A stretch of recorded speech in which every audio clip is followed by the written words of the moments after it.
அவன் எப்படி உலகத்தரத்துல கல்வியில 3வது இடத்துல இருக்கான்? எப்படி இருக்கான்? எப்படி இருக்கான்?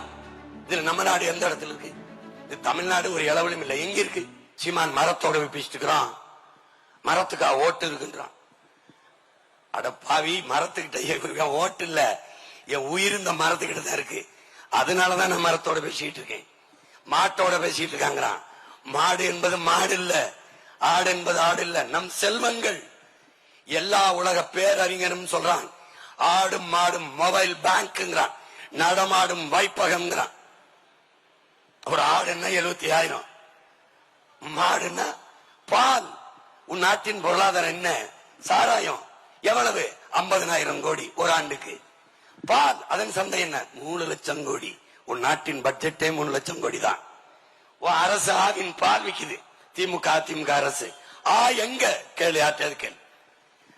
இருக்கு, பால் இருக்கு, ஆவின் பால் பால் இருக்கு. அது பால் தான் கேளு, பால் இல்ல, பால் போல ஒன்று.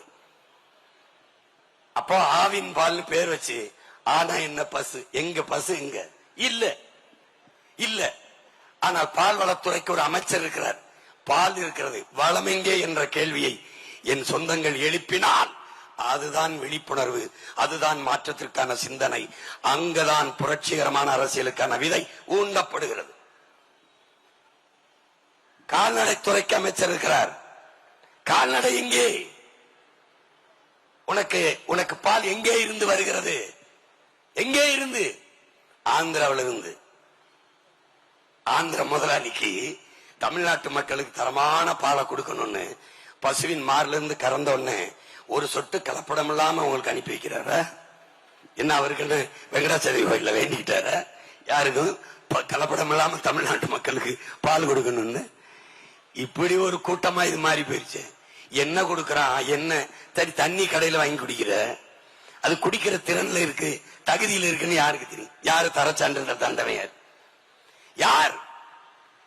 நம்ம ஆத்தாளப்பனுக்கு கிடைக்காத தண்ணி அப்போலோ மினரல் கிண்லே முதலாளிக்கு எப்ப பெற்றாலும் கிடைக்குது. எப்படி எப்படி எப்படி அழைச்சு பேசினா எத்தனை குடுவை வேணும்னாலும் அப்படி கேன்ல கொண்டாந்து இறக்குறானே. எப்படி? ஏன் நமக்கு அந்த தண்ணி கிடைக்கல? அது தண்ணி தான் யாருக்கு தெரியும்? தண்ணி குடிக்கிற திறன்ல இருக்குன்னு தெரியும். அவ்வளவு நஞ்சு. நீ குடிக்கிற பாலா? குஜராத்ல இருந்து அமுல்னு ஒரு பால் வருது, குஜராத் மாநிலம் நமக்கு கொடுக்குது. ஏன் நீ ஏன் மாடு வளர்க்கல? உனக்கு அவமானம். பால் குடிக்கணும், நெய் திங்கணும், தயிர் திங்கணும், மோர் குடிக்கணும், வெண்ணெய் போடணும், தோசையில நெய்யை ஊத்தி நல்லா சாப்பிடணும். ஆனா மாடு வளர்த்தப்படாது. அட பைத்தியங்களே, பைத்தியங்களே. பிரதமர் பேசுறாரு டைரி டேல, பால் நாள்ல, பாலில் மிகப்பெரிய சந்தை இருக்கிறது, பொருளாதாரம் இருக்கிறது, பாலிலேயே நம்ம தற்சார்பு பொருளாதாரத்தை அடைய முடியுங்கிறது. பேச்சு இருக்க கேளுங்க, பேச்சு இருக்கு.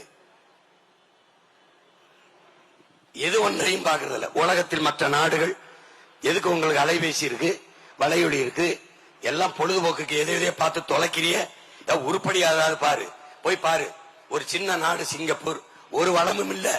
நமக்கு அது நிலம் இருக்கு, மலை இருக்கு, காடு இருக்கு, ஏதோ இருக்கு, அறிவு இருக்கு, மனித உழைப்புக்கு ஆற்றல் இருக்கு, எல்லாம் இருந்து நம்ம ஏழ்மை வறுமையில் இருக்கோம். 28 விழுக்காடு மக்கள் இரவு உணவு இல்லாம தூங்க போறோம். பசி பட்டினி, அரிசி பருப்பு, வேட்டி சிலைக்கு 1000 2000 கையேந்தி நிக்கிற. அவன்கிட்ட ஒண்ணுமே இல்ல, கடல் தான். அவன் எப்படி உலகத்தரத்துல கல்வியில 3வது இடத்துல இருக்கான்? எப்படி இருக்கான்? எப்படி இருக்கான்? இதுல நம்ம நாடு எந்த இடத்துல இருக்கு? இது தமிழ்நாடு ஒரு இளவலும் இல்லை. எங்க இருக்கு? எங்க இருக்கு? எங்க இருக்கு?